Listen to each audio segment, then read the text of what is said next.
Hello and welcome to episode 40 of The Shift Show. I'm Andrea McTague, a registered psychologist and the founder of ShiftGrit Counseling and Psychology. And today I'm joined by Kai Ongaro, and we're going to chat a little bit about decision paralysis and that fear of choosing wrong.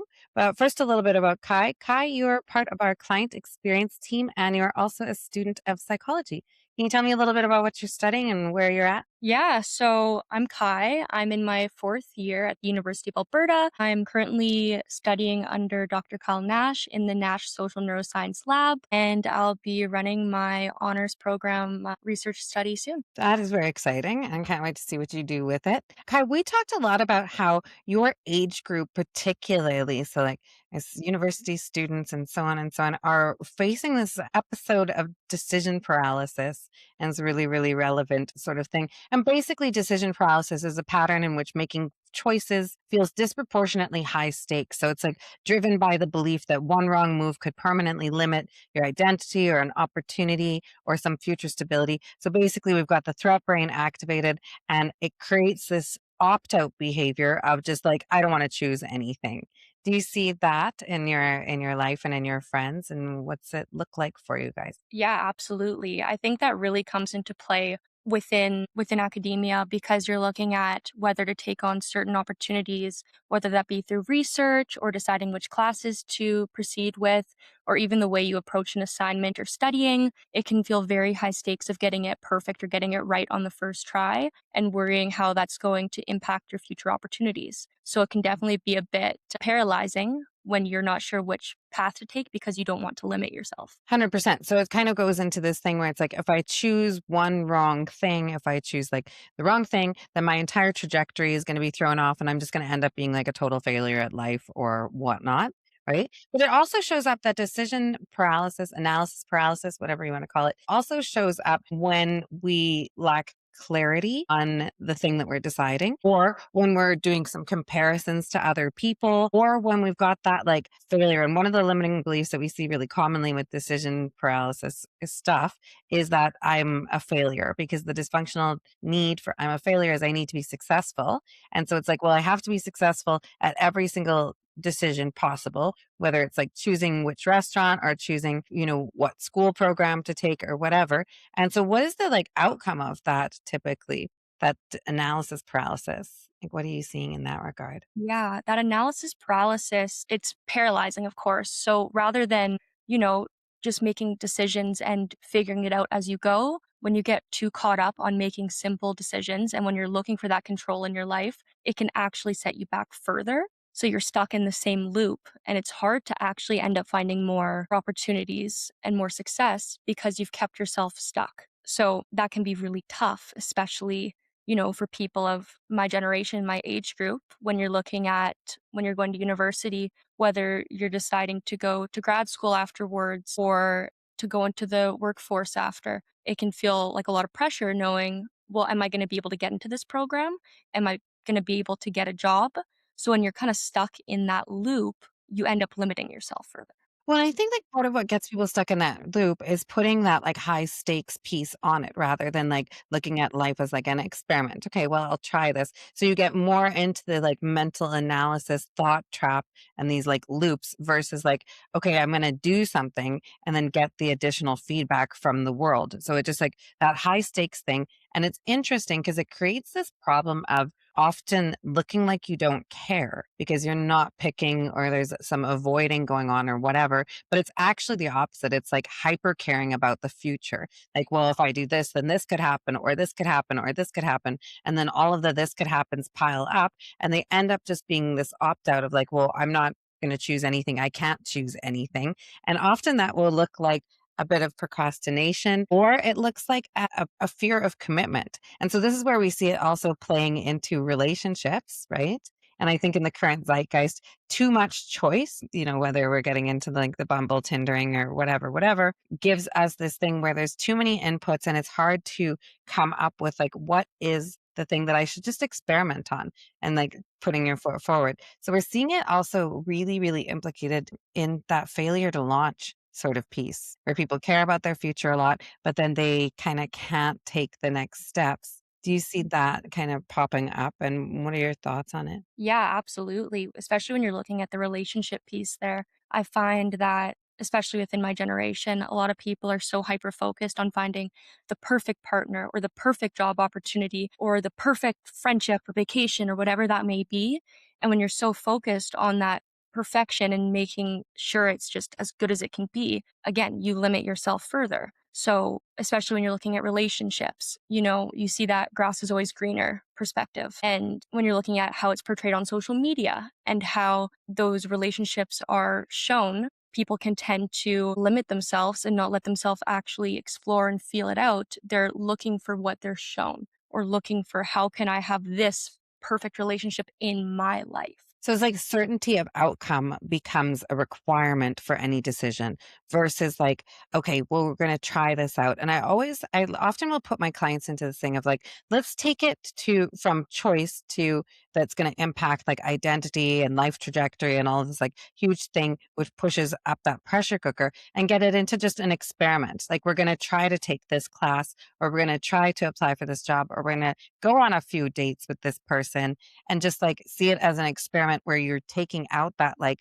fail or pass kind of orientation, which I would say that with certain limiting beliefs, and they often come from the non nurturing elements of things like coddling or over involvement by parents, lots of direction, because I think your generation is one where it's had like the most structured activities, the most parental like focus on you, right? So those things all erode like self-efficacy and that belief in someone's identity, the belief that they can do things, right? So it goes into this like high pressure land. And then that's when we get that whole certainty becoming a requirement for any decision making. So instead of like weighing the options enough and then moving forward, the mind begins to search for like complete certainty, which of course, when we get into like the realm of life, you cannot find, right? So then I've seen it with clients, especially they'll get into like a research loop, whether it's they're like researching a new bike to buy or whatever, where it's like all of the possibilities. And what they're actually doing is they're making more confounding variables and they're just like getting more things to wade through. And you can stay in that realm of feeling like you're moving forward, but you're actually just in that weighing options cycle and then weighing more options and then finding more options. And then it creates that like paralysis thing where you're not moving on to the next stage, which is interesting because that analysis is related to the dysfunctional needs. So it's actually reducing discomfort, but only temporarily. Because what it ends up doing is it creates this like time pressure as all like kind of procrastinations. And it's a type of procrastination, right? Analysis paralysis. And then that will create that time pressure. Well, now everybody's picked their courses, or now everybody's got a girlfriend and I don't have one, and I la la la la, la, and then that loop continues and continues. So as time passes, the urgency increases. And I think that there's a focus on wasting years or falling behind, which then adds to that pressure because there's this like structured outcome. And you touched on everyone's got this lens in the zeitgeist now of this social media fed like perfect life. How do Mhm. you see that kind of affecting your generation and like what they are facing with the decisions? Yeah. So I think specifically in the realm of social media, whether it be people who are like fitness influencers or beauty influencers or like a family vlog style thing or relationships, however that content may be delivered, it can be really tough to feel like it's relatable or approachable because they've already got it all figured out, it seems. And that's what they're displaying to you. So what happens is when you're consuming this, you're thinking, okay, if I'm going to get started, I need to get started perfectly. And then you just keep pushing it off and you don't make progress because you think, well, if I can't start perfectly right now, then I shouldn't get started. Exactly. And that's kind of like a huge thing. If you're seeing this like endpoint, but you don't see the work to get to, which is what social media really like it changes, right? Like it's showing you the endpoint of something. It's not showing you how many times they tried or how many video edits were done for that picture or, all the grind at the gym to get that perfect body or whatever it is. And I think that seeing this like edited piece of just the final product only is really like having an effect on activating the limiting beliefs that might already be in there in somebody. And when we look at that package, we're looking at things like I'm incapable, so I need to be capable. I'm not good enough, so I need to be perfect. And I'm a failure, so I need to be successful. But when you are learning or taking on any new skill, you have to approximate the thing, which means you're not going to be good at it. But if you get stuck in that thing where everything has to be perfect out the gate, then you can't do anything, to your point. Like you're just stuck there or whatnot. So I think is when identity and outcome become fused is when we start to see this like problem. And this is where the limiting beliefs get into it, because the non-nurturing elements that your generation has faced is like a lot of parental involvement, sometimes parental over involvement, and also I'd say a safety culture that we didn't have in our generation. And so I'm a Gen X, and even if you look at the way playgrounds were built in my day and how they are now, it's like that safety sort of piece, and like over focusing on the safety, I also think amplifies the perception of risk Mhm. or the perception of impact, like the impact level in something. Like if you fall off the playground, you're mostly going to be fine. But if you grew up in a zeitgeist where it tells you, no, you can't fall, you can't make a mistake, you've only got to hit these outcomes, then you're going to get into that whole, like, if I choose wrong, it's like that forever. Like this is impact forever. It's all going to be bad, right? Like you can't shift trajectory either. And so, in terms of relationships, we touched on that a little bit. Like, how do you think that that's showing up for your generation in relationships? Because it's with the way that the online dating and social media dating and then the apps, it's given you like a lot of choice or Mhm. perception of choice, anyways. How is that kind of like showing in relationship commitment, do you think? Is it like more or less in your I generation? think when we're looking at relationships within my generation, it can be really tough because a lot of this idea is being put out there that if he wanted to, he would. He should be opening the door for you, paying for your dinner every time. There's a lot of these expectations that are building up when in reality, it's not realistic. And you can build this idea that this is how the perfect relationship is supposed to look. And I'm going to wait and I'm not going to commit to anyone until this perfect person rolls around. And it creates this idea that when you do find this perfect person, it's supposed to be seamless and effortless and No all challenge.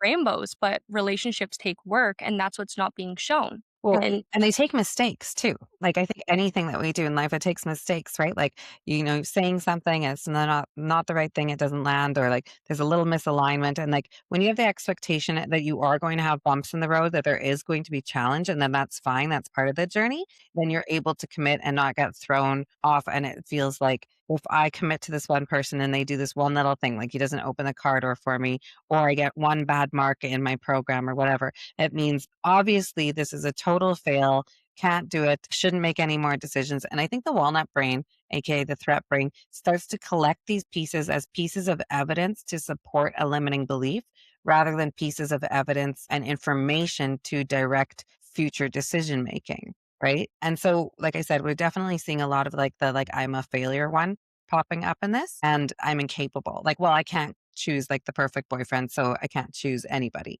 Right. Mhm, And so it kind of goes into that a little bit. And I think that that's why we also see people going back to researching or gaining more options again, which actually ends up creating that loop again of making them feel less certain, because you're just adding information which highlights those trade offs rather than eliminating them. So when the goal is like total certainty, new data can expand perceived risk instead of narrowing it down. And then if you add things like online dating to that, well, you can do a lot of data and you can talk to a lot of people and so on and so on. And then it makes it harder to like focus on just try one thing. And I think that simplification of try one thing, fail at it a little bit, see if that informs your decision to move in A direction or B decision mhm, direction. But the other thing it does, I think, when someone does pick something, then it creates this never ending second guessing loop that comes up as well, right?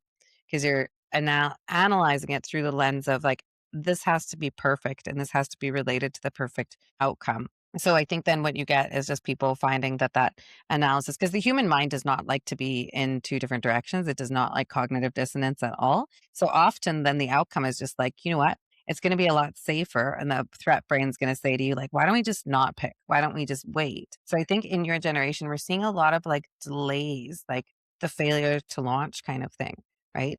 And just it's like more people living at home for longer. Obviously, there's some like inflation related reasons and things like that as well. But and more people staying in school either like endlessly I think you've probably seen a little bit of that, or just not committing and just being in a constant, like, first, second, third date kind of cycle and on a loop, like, which is a slower progression, I think, to launching. Are you seeing a lot of your friends and things like that stuck in that scenario? Yeah, absolutely.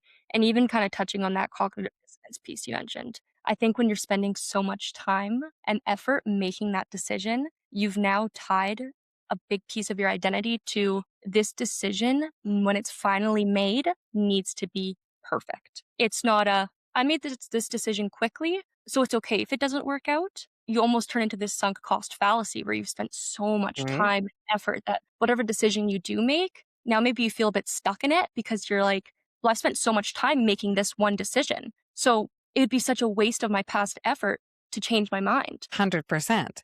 And that's where I think you're finding, like, people having difficulty pivoting, right? So maybe they choose a job, position, partner, whatever it is, and then realize that have some information coming back at them and realize that genuinely it's probably not a fit for them. But to your point, well, it's like, well, I've researched this for this long, or I've done this and I've like now, so now I'm committed. Maybe define sunken cost fallacy for our users a little bit, Yeah, listeners. sunk cost fallacy is when you spend a certain amount of time or money on something and your belief system is telling you that since you've put these resources, whether that be time, money, effort, into this thing, that you now have to see it through because you've already done all these things to get there. So a really good example of that is you bought tickets for a concert and you now really, really don't want to go anymore. It's a really miserable night. It's storming and it's going to take a lot of effort to get there. But since you've already spent this money on this, now you have to go because it'd be such a waste if you didn't. We also see it in, like, gambling, right? We see it in gambling where it's like, okay, well, I'm going to, like, I'm this far into it already. Probably the data would be saying, like, probably get off, leave the table. But instead, it's like, I've put this much in. I have to get it all back. I have to get the thing. I have to correct it. So, sunken cost fallacy definitely has a piece to do with this in the over researching and, like, the continual dating possibilities or whatnot. And it all puts back to this loop that where we're going to see people having problems with this is when those kind of limiting beliefs. So we've got kind of, I'm a failure. I'm going to fail. I need to be successful. That one's really, really prominent. If we can get rid of that one, we tend to get rid of some of that black or white thinking on everything has to be a success. Because, of course, like that's not a realistic way to look at life, but the walnut brain thinks it's a perfectly good way to look at life. Then we also have I'm incapable. And this comes from like that often being a little bit coddled or being in an environment also on the other hand where you weren't given any feedback on what you could do successfully. So when we get out of like the like realistically validating children's experiences, that non-nurturing element will get into that I am incapable. So I need to be capable like right out the gate, which takes away the approximation of learning. And then with the social media stuff is I am less than. I need to be more. Like these people have it all out there, or even the social comparisons, right? Which are very, very high at, especially at the younger ages. So it'll create this loop of comparing your outcomes and what you're doing to other people's constantly, constantly. So getting rid of those limiting beliefs is essentially what we would do with it. And then we also have a good amount of client population that are the parents of people that are stuck in this paralysis loop, analysis paralysis, or failure to launch loop. And what are you seeing with parents that are good at creating the opportunity to fail? What does that look like? I think where that shows up is no, I'm not myself a parent, but just speaking from other people I've seen, when you give your child a safe space to fail and you give them that support as they fail, you're giving them the opportunity to build self efficacy and build confidence and kind of their self esteem around the fact that, okay, I'm allowed to fail, but I'm also allowed to come back from failure and succeed. Yes. When And you choose wanna that. protect them when you wanna protect them so much, you're robbing them of that opportunity. Yeah, there's a great book by Jonathan Haidt called The Coddling of the American Mind, and talking about how we have created a bubble wrapped kind of society for your age group that is making it a greater struggle because there's an absence of that often, right?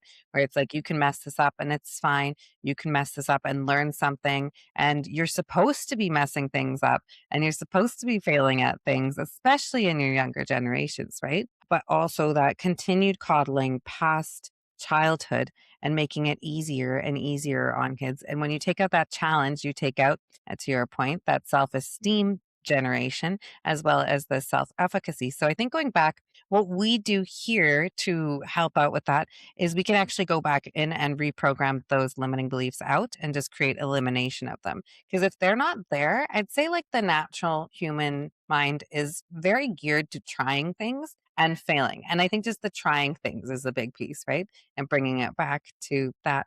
It was nice to chat with you today, Kai, about this whole analysis paralysis and get your perspectives on it. So thank you very much for joining us. Of And course. if you are interested in hearing or reading a little bit more about it, we have a great article on the pattern theory resources on shiftgrit.com if you want to take a little look see and get into a little bit of understanding of what creates this analysis and decision paralysis pattern and what we can do to get rid of it, which we do quite quickly. So pop on there.